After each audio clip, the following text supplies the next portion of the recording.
James Thomas Morning Blend. BritBox has a series called Blue Lights, and I have three of the stars. I have Sean Brooke, plays Grace, Catherine Devlin, who plays Annie, and Nathan Braniff, who doesn't look like this young guy who plays Tommy. He looks like he's a little bit more mature, but in the series, he's like this kid. But I want to start off with Sean. Tell us about Grace.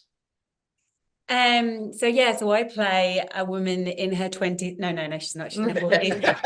Yeah. I wish she was 20s. But so I play this lady called Grace in her 40s, and she's decided to leave the world of social working, which in itself is all consuming and hard and relentless. And she decides that she's going to be a police officer, which I think, is in itself, for me personally, I think a brave choice. I mean, at my age, I just think, well, I don't know whether I can do anything else but act. So, so I love her for that. And then she's somebody who is, knows very strongly right from wrong, isn't afraid to stick her head above the parapet and call people out. And sort of doesn't toe the party line, believes in the goodness in people, even if it means that she gets things wrong sometimes. Yeah, especially that one knife scene. I saw that. Yeah. Catherine, you seem to be, you play Annie. Annie's a quick learner.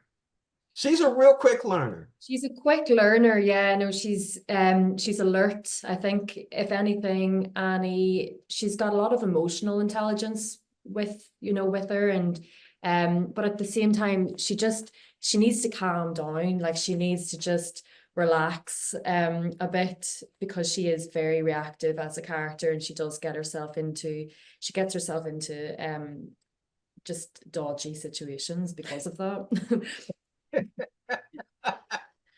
All right, Nathan, we had the ladies go first. You play Tommy. You don't look like this naive kid sitting there. You look like an experienced guy. Talk about Tommy. No, I don't know about that. Sage I don't know. I have to get ready for season 3, James. You know what I mean? If Tommy's taking around the police, he has to hit the gym, like. But it's Tommy in the second season. He's grown a little bit more confidence, and I think he had to do that to last a year in such a turbulent job. He had to gain confidence a little bit and a little more self-belief. And I think that was one thing I really focused on going on to the second series. I thought it was important, Definitely. So the three of you take your turns answering this question. Now, you're in Belfast, Ireland, and you're at the police station, and you're covering a really tough neighborhood. And I'm watching them throw bottles and bricks and everything else. If that were to go on in the U.S., in one of my neighborhoods, what do you think about all that? Yeah, I mean, being from Belfast and having lived there all my life, like it's something that you kind of grow up with. You see on the news sort of pretty regularly, and it's something that the police service of Northern Ireland have really had to deal with. It's Northern Ireland was to a certain extent was a war-torn country for a long time, and now thankfully sort of it's definitely getting a lot better. But those kind of that kind of trauma doesn't disappear overnight, and I think it takes a good few generations for it to fully sort of be eliminated out of a society. And I think that's something that this show really hones in on, is how far down the line of recovery are we in Northern Ireland and in Belfast?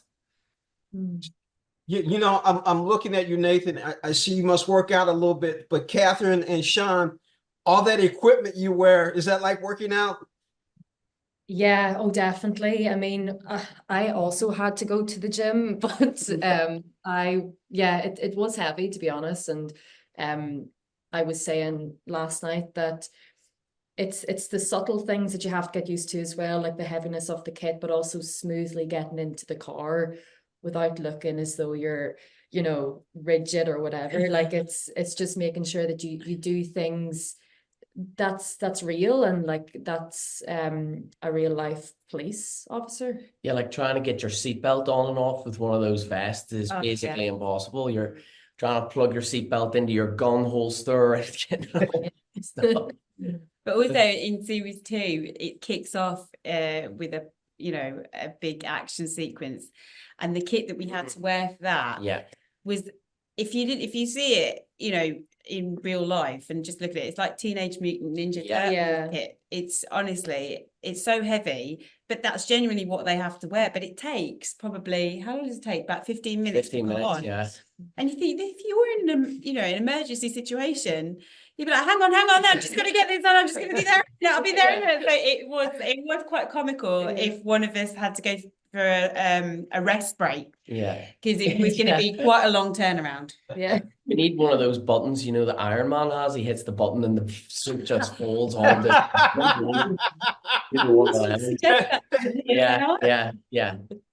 I've been speaking with Sean Brooke, Catherine Devlin, and Nathan Braniff about the series Blue Lights on BritBox. You're in Ireland, and it's interesting to see all that. Just to give you a little bit, my brother, who's a little bit older than me, has been a policeman in St. Louis for 44 years. So Wow. he Wow. loves your show. Thank you for Wow. joining us on Morning Blend. So good. That's brilliant. Thank you so much. Thank you.